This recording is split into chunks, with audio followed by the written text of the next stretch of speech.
16 అణాల తెలుగు అమ్మాయిలు లంగావోణి మెరిశారు. మగవారు పంచకట్టారు. నృత్య ప్రదర్శనలతో కళాకారులను మైమర్పించారు. భాషా పండితుల చమత్కారాలు, అవధానుల ప్రతిభా పాటవాలు చెవులకు పట్టిన ఆంగ్లం తుప్పుని వదిలించాయి. ఈ అద్భుత ఘట్టానికి గుంటూరులో జరుగుతున్న తెలుగు మహాసభలు వేదికైంది.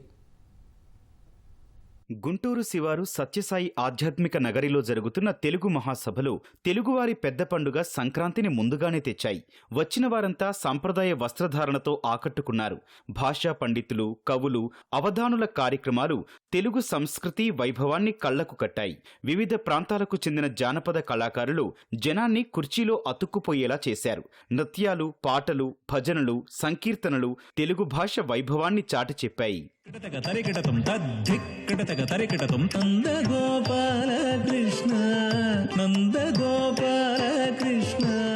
ప్రపంచ ప్రఖ్యాతిగాంచినటువంటి తెలుగు మహాసభ చూసేదలికే నాకు మళ్ళీ తల్లి పునర్జన్మం ఇచ్చినట్లుగా మాకు ఈ తెలుగు మహాసభలు చాలా ఆనందకరమైనది. ఇటువంటి మహాసభలు ఇంకా ఎన్నెన్నో జరపాలి. మన భవిష్యత్ తరాల పిల్లలకి సంస్కృతి, సాంప్రదాయాలు, వాటి విలువల్ని తెలియజేయడానికి ఈ ప్రపంచ తెలుగు మహాసభలు అనేటివి మనకి ఎంతగానో ఉపయోగపడతాయండి. మన పిల్లల్ని ఈ విధంగా మనం ప్రోత్సహిస్తూ ఉంటే అన్ని దిక్కులకి మన తెలుగు అనేది వ్యాపించి ఉంటుందని నేను అనుకుంటున్నాను. మేము గత 60 సంవత్సరాల నుంచి ఢిల్లీలో ఉంటున్నాము. అయినా మన తెలుగుతనం పోగొట్టుకోకుండా సంక్రాంతి ఫంక్షన్ ఏంటి, ఉగాది ఏంటి, ఇలా వెరైటీగా చెక్క భజన, జాతరలు, కోలాటాలు అన్ని వేస్తూ ఉంటాము. మేము మన సంస్కృతి సాంప్రదాయాలు తెలియజేయడం ముఖ్య ఉద్దేశం ఇది. ఎందుకంటే మనం ఆల్రెడీ ఏబిసిడీల్లోనే ఉన్నాం, కానీ అసలు ఆలు నేర్పించట్లేదు ఎవరికి, పిల్లలు ఎవరికి కూడా.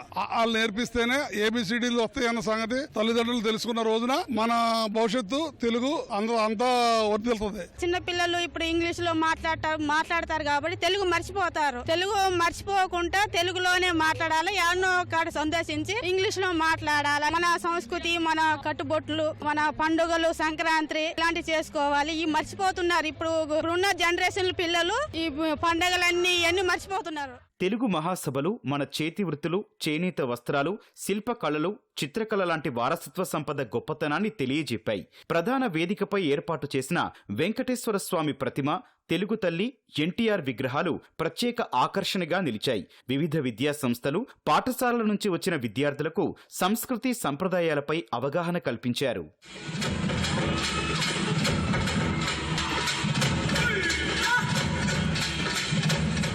తెలుగు కల్చర్ ఎలా ఉండిద్ది అన్నది కొంచెం తెలుసు, కానీ డెప్త్ గా మాకు అనేది తెలీదు. కానీ ఇలాంటి ప్రోగ్రామ్స్ వల్ల ఏంటంటే మాకు తెలుగు ఎక్కడి నుంచి పుట్టింది, ఎలా పుట్టింది, దాని తర్వాత వాటి కల్చర్ ఎలా ఉండిద్ది, ఇలాంటివన్నీ మేము తెలుసుకోగలుగుతున్నాము. తెలుగు మహాసభలకు వచ్చేసి మేము తెలుగులో చాలా మాకు తెలియనివి కూడా నేర్చుకున్నాం. మనం తెలుగు నేర్చుకోవడం వల్ల ఏం ఉపయోగం లేదు, ఏమీ లేదు అనుకొని ఇతర రాష్ట్రాలకు వెళ్ళి, ఇతర దేశాలకు వెళ్ళి అక్కడ ఉద్యోగాలు అవన్నీ చూసుకున్నాం. బట్ మనలోనే చాలా కళలు అన్ని మన నుంచి ఇతర దేశాల వాళ్ళు వచ్చి మన నుంచి చాలా నేర్చుకుంటున్నారు. ఇక్కడ తెలుగుకు సంబంధించిన చాలా ఉన్నాయి. జానపదం కానివ్వండి, పాటలు, ఆటలు, మాటలు అన్నీ ఉన్నాయన్నమాట. తర్వాత ఇన్ని వేదికలు ఒకే దగ్గర ఉండడం అనేది మనం తెలుగు ప్రజల్లాగా మనం గర్వించాల్సిన విషయం. ఎందుకంటే యువతకి ఇది ఒక కొత్త ఆలోచనాత్మకంగా మారుతుంది. తెలుగుని మనం అభివృద్ధి చేయాలంటే ఇంకా ఇలాంటివి చాలా కొనసాగించాలి. మన సాహిత్యంలో, హిస్టరీలో చాలా రకాలైన అంశాలు కలిపి ఉన్నది తెలుగు భాష.